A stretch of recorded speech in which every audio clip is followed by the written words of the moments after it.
ഒരു കോഴിക്കോടൻ രുചിയുടെ പുതിയൊരു വീഡിയോയിലേക്ക് എല്ലാവർക്കും സ്വാഗതം. വെണ്ടയ്ക്ക മുളകിടുന്നതാണ് ഇന്ന് ഞാൻ വീഡിയോയിലിട്ടുള്ള റെസിപ്പി. ഈ കറി ഉണ്ടാക്കാൻ 7 വെണ്ടയ്ക്കയാണ് എടുത്തിട്ടുള്ളത്. പിന്നെ 10-12 ചെറിയ ഉള്ളി, ഒരു തക്കാളി, ഒരു കഷ്ണം ഇഞ്ചി, 6 വെളുത്തുള്ളി അല്ലി, ഒരു കഷ്ണം ശർക്കര, കുറച്ച് കറിവേപ്പില, ഒരു നെല്ലിക്ക വലുപ്പത്തിൽ പുളി. പുളി ലേശം വെള്ളത്തിൽ കുതിരാൻ വയ്ക്കണം. ഇനി പച്ചക്കറിയൊക്കെ നല്ലോണം കഴുകിയതിന് ശേഷം മുറിച്ചെടുത്തിട്ടുണ്ട്. ഇഞ്ചി വെളുത്തുള്ളിയൊക്കെ ചെറുതായിട്ട് അരിഞ്ഞെടുത്തിട്ടുണ്ട്. ഇനി ഒരു ചീനച്ചട്ടി അടുപ്പത്തേക്ക് വയ്ക്കുക.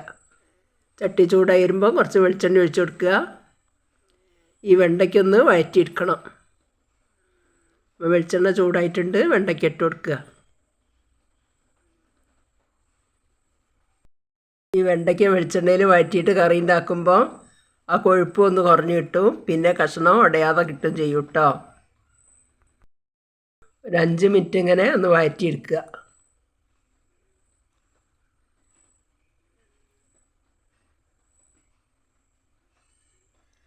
ഇപ്പോൾ വെണ്ടയ്ക്ക ഏതാണ്ട് വഴണ്ട് വന്നിട്ടുണ്ട്. ഇതിനൊരു പാത്രത്തിലേക്ക് കോരി മാറ്റുക. ഇനി ആ വെളിച്ചെണ്ണയിലേക്ക് ഒരു 1/2 ടീസ്പൂണ് കടുകിട്ട് പൊട്ടിക്കുക. അപ്പോൾ കടുകൊന്ന് പൊട്ടിയിട്ടുണ്ട്. ഇനി ഒരു 1/4 ടീസ്പൂണ് ഉലുവിട്ടിട്ടൊന്ന് അതും പൊട്ടിച്ചെടുക്കുക.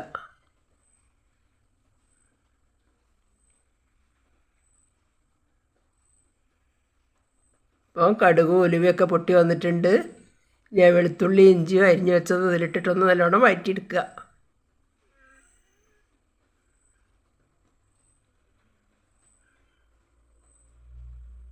ഇപ്പോൾ ഇഞ്ചി വെളുത്തുള്ളിയൊക്കെ വഴറ്റി വന്നിട്ടുണ്ട്. ഇനി ആ ചെറിയ ഉള്ളി, ആ വലിയ ഉള്ളിയൊക്കെ ഒന്ന് നടു മുറിച്ചിട്ടിട്ടുണ്ട്. അത് ഇതിലിട്ടിട്ടൊന്ന് വഴറ്റിയെടുക്കുക. ഈ വെണ്ടയ്ക്ക മുളകിടുമ്പോൾ ഈ ചെറിയ ഉള്ളിയൊക്കെ വഴറ്റി ചേർത്തിയാൽ ഈ മുളക് കറിക്ക് നല്ലൊരു ടേസ്റ്റാണ് കേട്ടോ. ഇതിന് പകരം സവാള ചേർത്തിയാലും നല്ലതാണ്. ഇപ്പോൾ ഈ ഉള്ളിയൊക്കെ നല്ലോണം വഴറ്റി വന്നിട്ടുണ്ട്. ഇനി ആ ഒരു തക്കാളി മുറിച്ച് വെച്ചത് ഇതിലിട്ടിട്ടൊന്ന് നല്ലോണം വഴറ്റിയെടുക്കുക. തക്കാളി ഇട്ട് കൊടുത്തിട്ടുണ്ട്. ഇനി അത് നല്ലോണം വഴറ്റുക.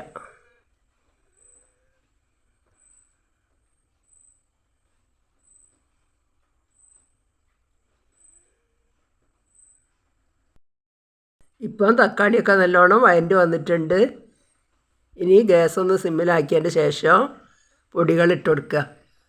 1/2 ടീസ്പൂണ് കാശ്മീരി മുളക് പൊടി, 1/2 ടീസ്പൂണ് എരിവുള്ള മുളക് പൊടി, പാകത്തിന് ഉപ്പ്, 1/4 ടീസ്പൂണ് മഞ്ഞൾപ്പൊടി. ഇതൊക്കെ ഇട്ടിട്ട് നല്ലോണം ഒന്ന് ഇളക്കി യോജിപ്പിക്കുക. ആ പച്ചമണമൊക്കെ ഒന്ന് മാറണ വരെ.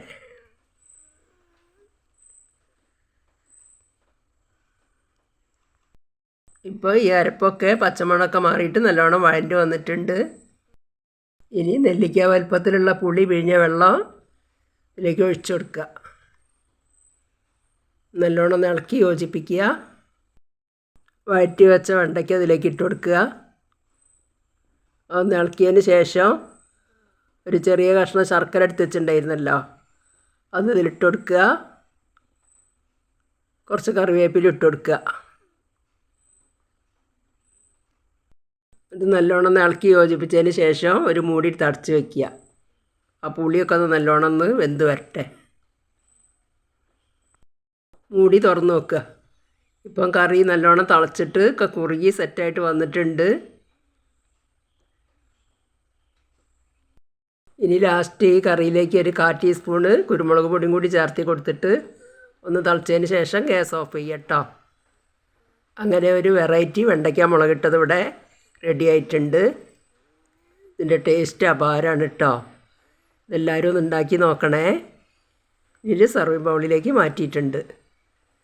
ഇനി വീഡിയോ ഇഷ്ടപ്പെടുകയാണെങ്കിൽ ലൈക്ക്, ഷെയർ, സബ്സ്ക്രൈബ് ഒന്നും ചെയ്യാൻ മറന്നു പോകരുത് കേട്ടോ.